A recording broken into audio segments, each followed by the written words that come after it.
সবাইকে আসসালামু আলাইকুম। আজকে তৈরি করছি ফুলকো ফুলকো একটি ডিম দিয়ে দুটি মোগলাই পরোটা, যেটা দেখতেও সুন্দর হবে আবার খেতেও হবে অসাধারণ। আশা করছি আজকের রেসিপিটি আপনাদের কাছে ভীষণ ভালো লাগবে।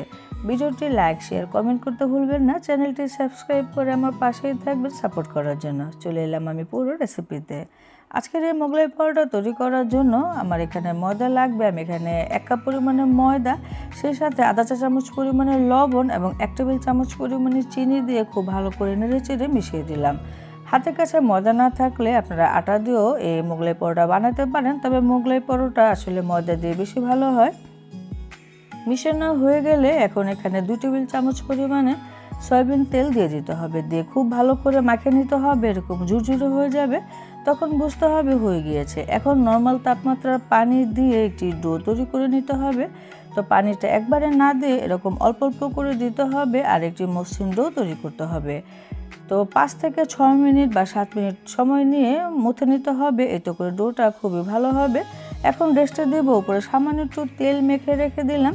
এখন আমি প্রায় 10 থেকে 15 মিনিটের মতো রেস্টে রেখে আমি মোগলাই পরোটার ভিতরে পুরটা রেডি করে নিব। এখানে আমি 1 কাপ পরিমাণে পেঁয়াজ কুচি নিলাম। যেহেতু আজকে একটি ডিম দিয়ে 2টা মোগলাই পরোটা তৈরি করব, পেঁয়াজের পরিমাণটা একটু বেশি দিতে হবে। এখানে সামান্য একটু লবণ দিয়ে পেঁয়াজটাকে একটু ভালো করে মথে নিচ্ছি। তো খুব ভালো করে মিশিয়ে নিলাম। তারপরে এখানে স্বাদ অনুযায়ী কিছু কাঁচামরিচ কুচিও দিয়ে দিলাম। তারপরে আরেকটুখানি মেখে নিলাম। এখন দিয়ে দিচ্ছি 1 মুঠ পরিমাণে ধনিয়া পাতা কুচি। তো ধনিয়া পাতা দিয়ে ভালো করে মেখে নিয়েছি। এখন দিয়ে দিচ্ছি ডিম। তো ডিমটা একটু বড় সাইজের হলে ভালো হয়, যেহেতু একটা ডিম দিয়ে তৈরি করব। এখানে স্বাদের ম্যাজিক দিয়ে দিচ্ছি। আপনারা চাইলে স্বাদের ম্যাজিক না থাকলে সামান্য একটু টেস্টি সল্টও দিয়ে দিতে পারেন, বা এরকম নুডলসের প্যাকেটে যে থাকে মশলাটা সেটাও দিয়ে দিতে পারেন। হাতের সামনে যেটা থাকবে সেটা দিয়ে দিতে পারেন। আসলে এতে করে স্বাদ দ্বিগুণ হবে, খেতে খুবই মজা লাগবে। খুব ভালো করে ডিমটাকে একটু মাখিয়ে নিয়েছি।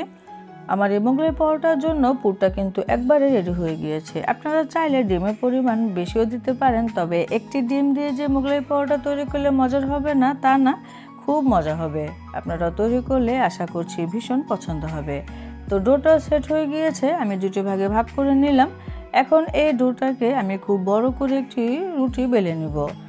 তো মোগলাই পরোটা রুটিটা একটু বড় এবং পাতলা করে বেলে নিতে পারলে মোগলাই পরোটা বেশ ভালো হয়।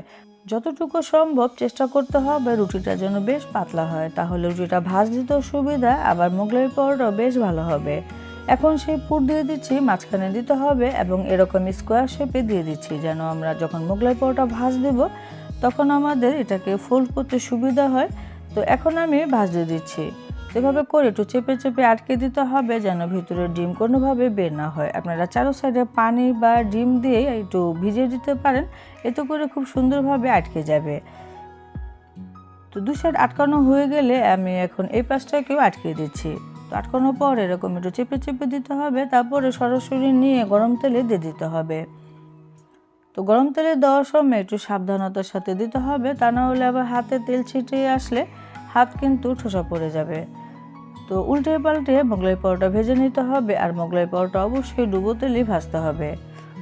আর এই মোগলাই পরোটা ভাজার সময় চুলার জালটা অবশ্যই মিডিয়ামের থেকে কিছুটা কমিয়ে রেখে ভাজতে হবে।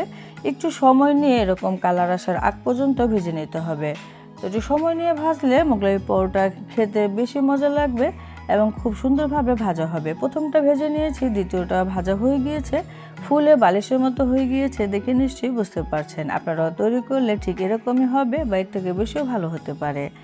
তো আশা করছি আজকের নাস্তার রেসিপিটি আপনাদের কাছে ভীষণ ভালো লেগেছে। বিকেলের নাস্তায় আসলে এর থেকে ভালো হতে পারে না। চটজলদি মজাদার একটি নাস্তা আপনারা খুবই তাড়াতাড়ি করে 10 মিনিটে তৈরি করতে পারবেন। তো এখন আমি আমার এই পছন্দ মতো মোগলাই পরোটা কেটে নিয়েছি। তো দেখে কতটা ইয়াম্মি মনে হচ্ছে। একটি ডিম দিয়ে যে 2টি মোগলাই পরোটা বানালে সেটাও খেতে এত মজার হয়, আসলে আপনারা যদি তৈরি না করেন বুঝতেই পারবেন না।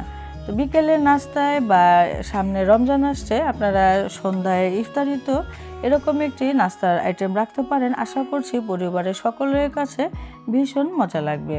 আজকে আমার সহজ এই রেসিপিটি কেমন লাগলো আমাকে অবশ্যই কমেন্টে জানাবেন যদি তৈরি করেন। আর যদি আমার ভিডিওটি ভালো লেগে যায়, ভিডিওতে লাইক শেয়ার অবশ্যই করে দেবেন। আমি তো গরম গরম পরিবেশন করলাম টমেটো সসের সাথে। আপনারা চাইলে মেয়োনেজের সাথে পরিবেশন করতে পারেন, খেতে ভীষণ মজা লাগে। সবাই অনেক বেশি ভালো থাকবেন, বিদায় নিচ্ছি, আল্লাহ হাফেজ।